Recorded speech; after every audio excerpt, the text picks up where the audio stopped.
Yaqinlar bilan tug'ilgan kunimni nishonlagani tog'ga chiqib ketdik. Oldinlari tog'ga chiqishimizni bir hafta oldindan rejalashtirardik. Qizlar bilan telefonlashdik, hammamiz yo'lga chiqdik. Har doim tog'ga yo'lga chiqqanda menga eng yoqadigani mashinada ashlash. Xullas, yo'lma-yo'l jipir-jipir qilib tog' yo'lidagi korzinkaga ham yetib keldik. Tog'ga chiqishimizni bilganimda tug'ilgan kunimga обязательно o'zim bir kun oldin bozorlik qilib qo'ygan bo'lardim-ku. Boshda aytganimdek, umuman rejamizda tog'ga chiqish yo'q edi. Ovqatga nima masala olishi bilmadik, chunki nima ovqat qilishimizni bilmasdik. Mayda-chudalarimiz oldik, bir payt chekka qarasak, Foti bilan teng bo'lib qolibdi. Videoni aynan shu joyini o'zini zvukini eshitmasanglar bo'lmaydi. Bochkaga yig'ilishib, Moskva aytdik degan joyingizga.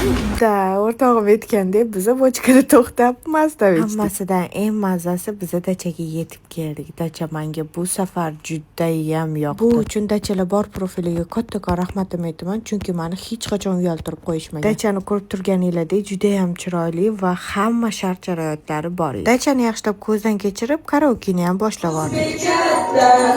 Turibdi bir pari, tanishganman u bilan chatda. Qomatiga bir qozonat